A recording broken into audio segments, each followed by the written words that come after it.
राजा जो है हमारा साक्षी है, ठीक है। प्रजा ये सारी इंद्रियां हो गई, ज्ञान इंद्रियां, कर्म इंद्रियां, प्राण हो गए, 5 कोश हो गए। अब इन सब के ऊपर हुकूमत उसकी है, साक्षी की, वो राजा की, है ना। पर वो भूल चुके हैं, क्या भूल चुके हैं? खुद को ही मालिक समझ रहे हैं, खुद को ही राजा समझ रहे हैं।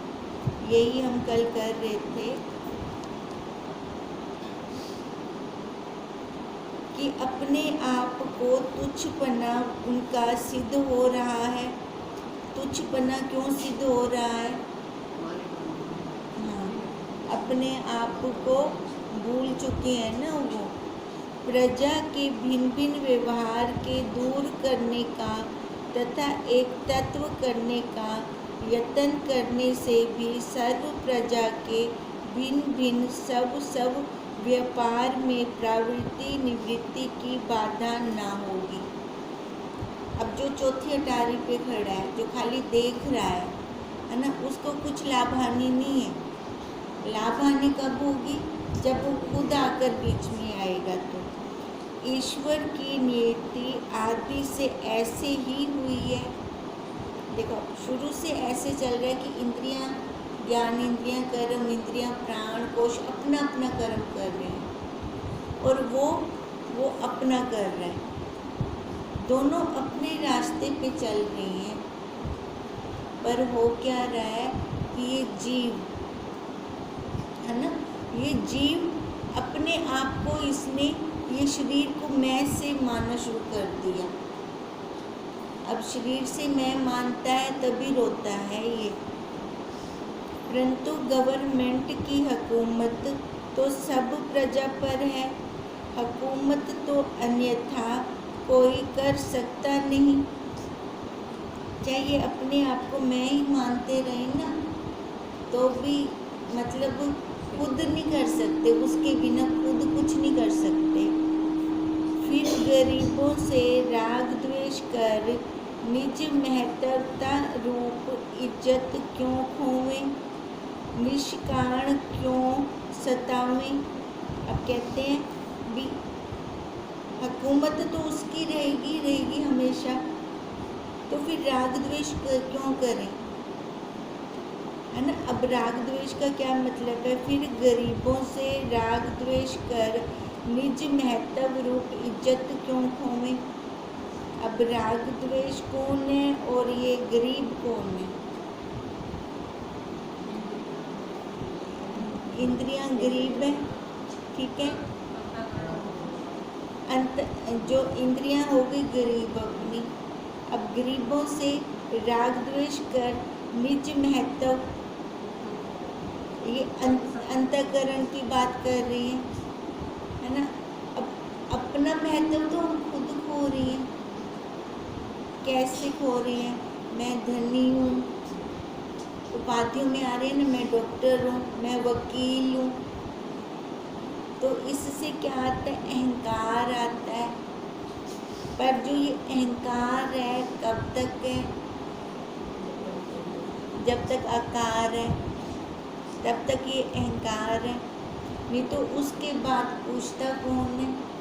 कितने डॉक्टर चले गए, कितने वकील चले गए, कितने इंजीनियर चले गए, किसी को याद है? तो अपना महत्व क्यों खोवें, निष्कारण क्यों सतावें। तैसे 5 भूतों का कार्य रूप जो यह मनुष्य देह है, सो हिंदुस्तान के समान है ना। अभी उन्होंने हिंदुस्तान के अंदर बता रहे थे ना, वो लाट साहब आते हैं, महत्व करते हैं। जागृत स्वप्न सुषुप्ति तुरीय अवस्था 4 हाथों के समान है। समष्टि व्यष्टि स्थूल सूक्ष्म कारण महाकारण शरीर अथवा इनकी जागृत स्वप्न सुषुप्ति तुरीय चारों अवस्थाओं के 4 हाथों के समान है। अथवा सब जागृत रूप ओंकार के अकार उकार मकार अर्ध मात्रा रूप 4 मात्रा हैं। सोई 4 रूप हाते हैं। अब देखो ये सारे अब 84 लाख योनियाँ हो गई इन सब के अंदर, ठीक है। अब ये 4 अवस्थाओं बता दी इन्होंने, 4 हाथों के समान बता दिया इन्होंने। पूर्वोत्तक जागृत आदिक अवस्था के अभिमानी विश्व तेजस प्रज्ञा प्रत्येक आत्मा 4 छोटे लाट हैं। वह जागृत आदिक अवस्था के व्यष्टि अभिमानी विश्व आदिकों से अभिन्न विराट हिरण्यगर्भ ईश्वर और ईश्वर साक्षी समष्टि अभिमानी चारों छोटे लाटों के समान ने 10 इंद्रियां, 5 प्राण, 5 उप प्राण, चतुष अंतःकरण, वैखरी मध्य पश्यंती परा, 4 प्रकार की वाणी, 25 व 125 व 27 आदि प्राकृति, सत रज तम गुण आदि प्रजा रूप माया, अज्ञान, प्रकृति, प्रधान, अविद्या इत्यादि नाम वाली माया हिंदुस्तान की पृथ्वी पर है। इसका पुर्जा करके बता दिया सारा। अब इसकी जो प्रजा है उसका वर्णन किया है ये सारा। गवर्नमेंट लाट स्थानीय केवल चैतन्य मात्र तू ही है, वो साक्षी जिसके द्वारा ये प्रजा चल रही है वो केवल हम में। तुझ निर्विकल्प निर्विकार चैतन्य लाट की सत्ता स्फूर्ति से ही मन आदिक सर्व प्रजा का व्यवहार सिद्ध हो रहा है। अब ये व्यवहार कैसे सिद्ध हो रहा है ना, उस साक्षी से तो हो रहा है। अगर वो ना हो तो एक उंगली भी नहीं उठा सकते हम। यह कायदा है वह ऐसे जान। जागृत आदिक 4 अवस्था 4 हाथे हैं। तद अभिमानी 4 चीफ कमिश्नर हैं। शब्द विषय चौकीदार हैं। वह प्राकृति प्रजा है। इंद्रिय तहसीलदार हैं। तद अभिमानी सूर्य आदि देवता डिप्टी कमिश्नर हैं। देखो ये भी सारे उन्होंने नियुक्त कर दिए। चतुष्टय अंतःकरण कमिश्नर हैं। तद अभिमानी चंद्रमा आदि देवता सेक्रेटरी हैं। प्राण डाक हैं। शबल ब्रह्म मूल की लाट है। अब ये शबल ब्रह्म क्या हो गया, माया है ना। अब मुल्क की लाट मतलब बाहर ये सारा जितना फैला हुआ है मुल्क के अंदर। मुल्क क्या था, हिंदुस्तान। हिंदुस्तान क्या था, ये शरीर। ये ना क्या होता है, पाकिस्तानी शब्द है, उर्दू के शब्द हैं बीच में। उस टाइम उर्दू होगी ना तो वही है बीच में शब्द। वेद कायदा है और शुद्ध ब्रह्म मल्लिका विक्टोरिया है। शुद्ध ब्रह्म मल्लिका विक्टोरिया है। सो तू है। सर्व चक्षु मन आदिक प्रजा का तथा तिनके तिनके रूप दार्शनिक संकल्प विकल्प आदिक समाधि विक्षेप आदिक सर्व धर्मों का सब महिमा में स्थित तुझ चैतन्य मालिक को स्पर्श भी नहीं कर सकते। कर सकते हैं, हमने कहा जैसे चौथी अटारी पे खड़ा है कोई, हम तो बस वही चौथी अटारी पर हैं। हम मिले ना इसके साथ, मिलते हैं तो दुखी होते हैं, नहीं तो ऊपर से देख रहे हैं हम। हे जड़ भरत तू चैतन्य मालिक है। अब देखो ये वार्तालाप किनकी चल रही थी, जड़ भारत और ब्रह्मा जी की, है ना। जब जड़ भारत तुष्णीम हो गए थे, एकदम मौन ले लिया था उन्होंने। हे जड़ भरत तू चैतन्य मालिक है, नाहक मन चक्षु आदि प्रजा के साथ क्यों राग द्वेष करता है? कहते ना, आज मेरे मन में ये आ रहा है, ये मेरे को अच्छा लग रहा है ना, अच्छा लग रहा है तो राग है। आज मेरे मन को ये अच्छा नहीं लगता, या ये व्यक्ति मेरे को अच्छा नहीं लगता, तो ये द्वेष है। तो हम ये राग द्वेष क्यों करें? राग द्वेष करने से तो कर्म बन रहे हैं। मन विक्षेपवान ना होवे, एकाग्र होवे, यह बुद्धि भला निश्चय करे, बुरा निश्चय ना करे। मन विक्षेपवान ना होवे, अब विक्षेपता ना आए ना हमारे मन के अंदर। एकाग्र होवे, देखो विक्षेपता किसकी आती है? हाँ जी, हाँ, विक्षेपता मन में आती है ना, पर आती किस कहाँ से आती है? या कोई मतलब काम सही नहीं हो रहा होता, उथल पुथल मच रही होती है, द्वेष होता है, तब भी मन के अंदर विक्षेपता आती है।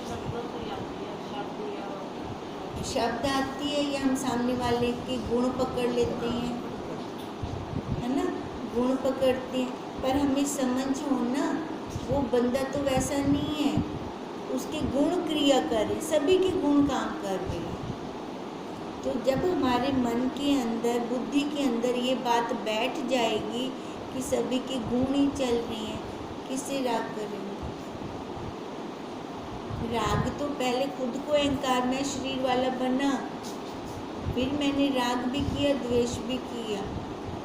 तो यही बात कह रही हैं कि मन पहले विक्षेपवान ना होवे, एकाग्र होवे,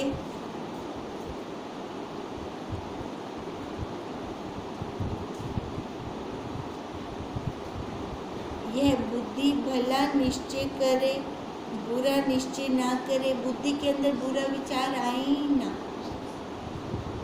चित्त परमेश्वर का ही चिंतन करे, अन्य ना करे। हमारे मन के अंदर क्या क्या चल रहा होता है ना, तो तभी तो विक्षेपता आ जाती है। मिथ्या अहंकार ना होवे, सत्य अहंकार होवे, चक्षु अच्छे रूप को देखी, बुरे रूप को ना देखी, इत्यादि अन्य इंद्रिय आदि प्रजा के धर्म को भी जान लेना। अब ऐसे जैसे अब ये कह रहे हैं ना, आँखों को ले लिया है ना, इंद्रियों को ले लिया, अब ऐसे प्राणों को ले लें, जितनी इन्होंने अवस्थाएं बताई है ना, और 3 शरीर बताए, भी हमारे एक एक अंग से खाली अच्छा, मतलब अच्छा क्या होगा हमारे लिए? अच्छा होगा कि हम अपने स्वरूप का चिंतन करें, अपने आप को आकार ना माने। और देखो उसके बाद आकार ना माने, आकार ना मानेंगे तभी तो किसी को हम पकड़ेंगे नहीं, कहीं पर हम रुकेंगे नहीं। अब इसलिए उन्होंने कहा कि ऐसे सबसे हम देख लें, तू निश्चय न्यायपूर्वक सोच। हमें कह रहे हैं हम न्यायपूर्वक सोचें, हम देखें, भरम बिना तुझ चैतन्य का तो कोई बुरा कर ही नहीं सकता। ये भरम होता है हमें, तभी तो ये बुरा भला होता है, नहीं तो बुरा शब्द उसकी डिक्शनरी में है नहीं। ये बुरा शब्द हमने खुद बनाया है। शुभ अशुभ संकल्प विकल्प आदि स्वभाव वह हुआ है, प्रजा का ही हुआ है। अब जितना भी शुभ अशुभ होता है, लाभ हानि होती है, किसको होती है? हाँ, शरीर वही प्रजा, इसी को ही होती है, उसका तो कुछ नहीं किसी ने बिगाड़ किया। यदि बुद्धि आदिक भले पदार्थों का निश्चय करे व समाधि करे, बुरे पदार्थ का निश्चय आदिक तथा विक्षेप आदिक ना करे, तो बुरे पदार्थों का निश्चय व विक्षेप आदि बुद्धि बिना कौन कर सके। बुद्धि से तो हम भला बुरा कर रहे हैं ना। अगर बुद्धि हमारे अच्छे अच्छे पदार्थों को लेना शुरू कर दे तो कहाँ हानि हो हमारी। हानि तो तब हो ही नहीं सकती ना, जब हम शरीर पर बैठते हैं तब हानि होती है। अब वो इसलिए कह रही हैं जड़ भारत को कि तू वार्तालाप कर, तू कहीं भटकेगा नहीं, है ना। तेरी बुद्धि के अंदर अगर एक दृढ़ता यही आ जाती है कि मैं वही हूँ, मैं सच्चित आनंद हूँ, तो तेरे को वहाँ से कोई भटका नहीं सकता। तो मौन क्यों लेके बैठ रहा है, चुप क्यों हो रहा है। तुझ आत्मा का संकल्प आदिक धर्म नहीं तथा अन्य इंद्रिय आदिकों का भी धर्म नहीं। तुझ आत्मा का संकल्प आदिक धर्म नहीं। आत्मा तो नहीं करती ना संकल्प, वो तो कुछ भी नहीं करती। फिर कहते हैं अन्य इंद्रियों का भी धर्म नहीं।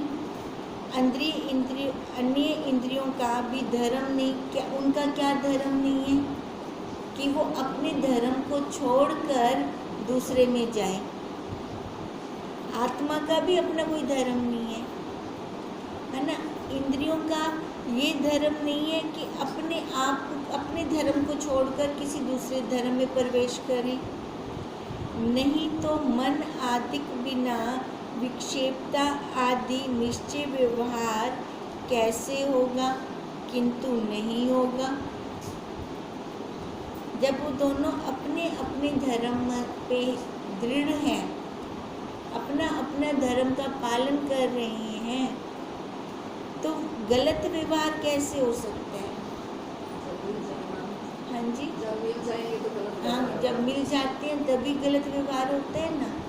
तो वो इसलिए जड़ भारत को बता रहे हैं कि अगर तेरे को पक्का निश्चय है, तेरे को अब समझ आ गई है, तो दोनों अपना अपना धर्म कर रहे हैं, अपने अपने धर्म में रत हैं, तो तेरे को डर किस चीज़ का है। व्यवहार करना क्यों छोड़ रहा है। अब वाणी भगवान ने दी है, तो देखो अब जिनको ज्ञान हो जाए वो अगर हमारे गुरुदेव मौन रख लेते तो क्षणिम हो जाते तो हाँ हमारा कल्याण ना होता। देख अब वही दृढ़ता तो तब आती जाएगी ना, पक्की होती जाएगी ना। भी चुप तो ना रहें, पता तो लगे कि कहाँ पर हैं। अब जैसे उनको हो गया, अब मेरे को निश्चय हो गया है, जड़ भारत ने कहा, तो बस उसके बाद वो मौन हो गए, तो श्रीम हो गए। अब तभी तो वो शिव जी आ गए, ब्रह्मा जी आ गए, विष्णु जी आ गए भी एक आधिंदा पे, है ना। अब ज्ञान लेकर जो तो श्रीम होते जाएंगे, तो फिर आगे कैसे संसार का भला होगा। अब ऐसे हमारे गुरुदेव तो श्रीम नहीं हुए ना। देखो ज्ञान लेने के बाद जो तो श्रीम नहीं होते वही संसार का भला कर सकते।